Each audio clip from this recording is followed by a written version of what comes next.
Cześć! Czy warto kupić hybrydę Toyoty? Taki film nakręciłem ponad 3 lata temu, no i teraz przyszedł czas na aktualizację, ponieważ co nieco się zmieniło w międzyczasie. Nie będzie to znów pełen film na ten temat, tylko taki upgrade. Będę się odwoływał do konkretnych wypowiedzi i mówił, co się w międzyczasie zmieniło. Także jeżeli nie widziałaś tamtego filmu i chcesz mieć pełen obraz na temat hybrydy, przekonać się do hybrydy, to zapraszam najpierw do obejrzenia tamtego filmu, a następnie wróć tutaj i uzupełnię informacje, co się zmieniło w tym czasie. Już nie przedłużam i zapraszam.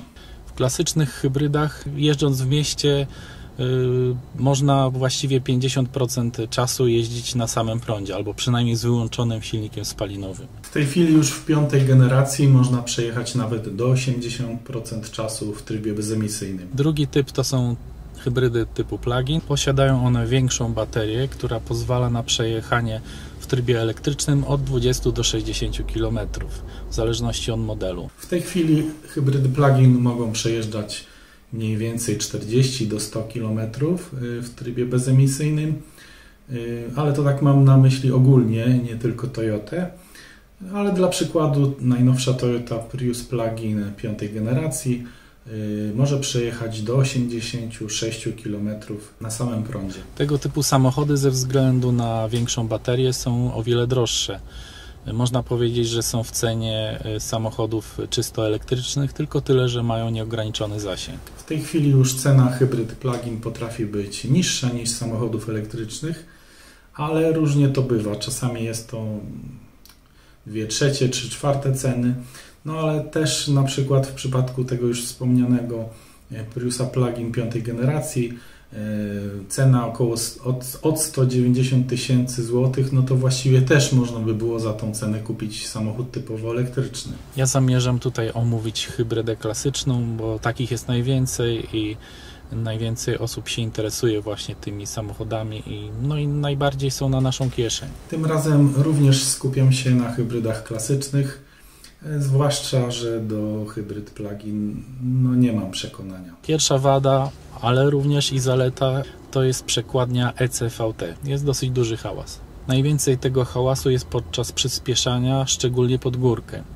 Wtedy słyszymy taki jednostajny dźwięk. Obroty silnika są w miarę równe, ale wysokie. Przekładnia ECVT. Tutaj niewiele się zmieniło. Trochę zostały obniżone obroty. Prawdopodobnie poprzez zwiększenie mocy, głównie poprzez zwiększenie mocy obu silników, i elektrycznego, i głównie spalinowego, przez co była możliwość obniżenia obrotów, bo silnik jest w tej chwili mniej obciążony. Druga wada, która łączy się z tą pierwszą, to jest wyciszenie wnętrza.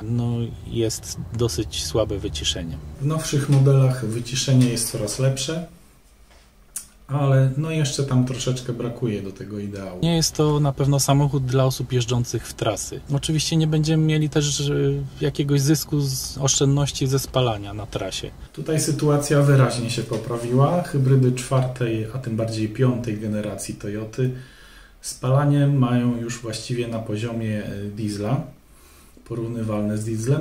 Na przykład samochody kompaktowe tej średniej wielkości na trasach szybkich, ekspresowych to jest w granicach 5,5 litra benzyny, a jak jedziemy po wioskach, to nawet poniżej 4 litrów. Silnik elektryczny jest tak ustawiony, że właściwie powyżej 70 na godzinę już pomaga bardzo mało, a powyżej tam 120 to właściwie już chyba w ogóle nie pomaga. W tej chwili na silniku elektrycznym można pojechać już nie 70 km na godzinę maksymalnie, a nawet 120, a i bywa 130 w przypadku hybryd plug-in. Także myślę, że stąd między innymi bierze się to mniejsze spalanie w trasie. Na trasy to moim zdaniem jednak nadal diesel jest najlepszą opcją. Jak widać już niekoniecznie. Tym bardziej, że niektóre wersje silnikowe jeszcze nadal opłaca się zagazować, o czym powiem później. Różnica pomiędzy klasycznym benzyniakiem a hybrydą jest około 20 000 złotych. W tej chwili różnica w cenie, mówimy tu o nowych samochodach, się zmniejszyła i wynosi już około 10 000 złotych i mniej. Trochę brak serwisów samochodowych, oprócz ASO oczywiście, no nie wszyscy się za te samochody chcą brać. Tutaj sytuacja również się poprawiła, już raczej nie ma problemu z serwisowaniem tych samochodów w nieautoryzowanych warsztatach. Również nie ma problemu z regeneracją baterii, wymianą silnika, także tutaj sytuacja się poprawiła. Największą zaletą chyba wszystkich Toyota, ale na pewno hybrydowych, to jest niezawodność i bezawaryjność. Bezawaryjność to jest nadal aktualne, choć już nie taka jak tych Priusów, Aurisów sprzed 10-20 lat, ale nadal wyróżnia się wśród innych marek. Tutaj takie zastrzeżenie, można powiedzieć 2 gwiazdki. Pierwsza to jest akumulator 12V, który często ma za małą pojemność i samochód potrafi nawet nie po tak długim czasie stania po prostu nie odpalić. Czyli po gwarancji należałoby taki akumulator po prostu wymienić na pojemniejszy. Ale to się ponoć zdarza nie tylko w Toyotach. Po prostu jest coraz więcej elektroniki, systemów wspomagających, bezpieczeństwa itd., a akumulatory montuje się wciąż tej samej pojemności jak wcześniej. A druga gwiazdka to słaby lakier, gdzie łatwo jakieś odpryski, no ale to występuje nie tylko w Toyotach, ale i w innych markach, zapewne z powodu stosowania teraz ekologicznych lakierów, które są słabsze. No jeszcze w ramach tej samej gwiazdki przede wszystkim zabezpieczenie antykorozyjne podwozia. Tutaj Toyota niestety wyrównuje w dół do innych japońskich marek i to zabezpieczenie jest jakby coraz gorsze. O ile jeszcze w starszych modelach, tak jak ja miałem tego Priusa 2 drugiej generacji, no w tym Priusie Plus również było to, nie wyglądało to źle. O tyle właśnie samochody, zwłaszcza takie po 2015 roku, to już to zabezpieczenie mają bardzo słabe, więc jeżeli zamierzamy długo jeździć, to najlepiej jak najszybciej zrobić zabezpieczenie antykorozyjne podwozia. Więc podsumowując, bezawaryjność jako taka nadal owszem, ale akumulator, lakier i konserwacja podwozia już niestety nie. Koszty nie są w tym samochodzie takie duże, ponieważ właśnie bateria czy silnik z używanego 2-3-letniego rozbitka można kupić za 1,5–2 tysiące złotych. No niestety już nie. Popularność tych samochodów i co za tym idzie, zapotrzebowanie na części wyraźnie wzrosła. Zwłaszcza, że też te samochody są coraz starsze, tak? Nieraz mają bardzo duże przebiegi.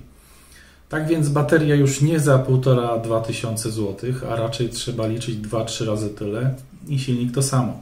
Silniki hybryd dobrze nadają się do zagazowania? Tak, ale nie wszystkie. Te silniki, które mają pośredni wtrysk, to tak, wszystkie 1,8 pojemność. Tak na przykład Corolla z mocniejszym silnikiem 2.0 już nie, bo ma wtrysk pośredni i bezpośredni równocześnie. I instalacja gazowa jest nieopłacalna, jeżeli w ogóle ktoś to robi. Także jeżeli zamierzamy wstawić instalację LPG, to musimy się dobrze zastanowić, co kupujemy. Tak najogólniej mówiąc, jeżeli jest wybór, to nie rzucajmy się na wersję z mocniejszym silnikiem, bo one zazwyczaj nie nadają się do instalacji LPG. Koszty napraw. Czy filtr cząstek stałych, czy dwumasa? Brak filtrów cząstek stałych to już jest nieaktualne. W najnowszych modelach hybrydowych już są filtry GPF. Coś się poprawiło.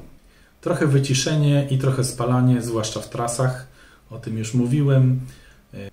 Większa gama silników, mocniejszych silników, bardziej dynamicznych. Również z szybszą reakcją na wciśnięcie pedału przyspieszenia. No i wygląd wewnętrzny, jak i przede wszystkim zewnętrzny. Toyoty już nie są ani dziwaczne, ani nudne, ani kontrowersyjne. Teraz te samochody wyglądają bardziej, można powiedzieć, po europejsku, nawet z takim lekkim, a może i nie lekkim zacięciem sportowym. Największą chyba zmianą jest Prius 4. generacji, a wygląd Priusa 5. generacji. To jest przepaść.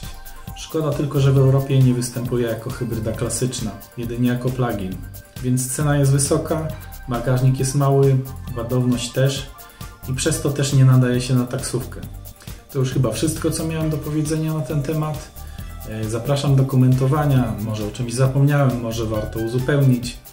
Łapka w górę, zostaw suba i do następnego filmiku. Cześć! I mam taką prośbę, propozycję, jeżeli ktoś chciałby pokazać swoją hybrydę lub elektryka, powiedzieć kilka słów o niej, jak się sprawuje, lub chociaż udostępnić ją do pokazu, to zapraszam do mnie do Gdańska.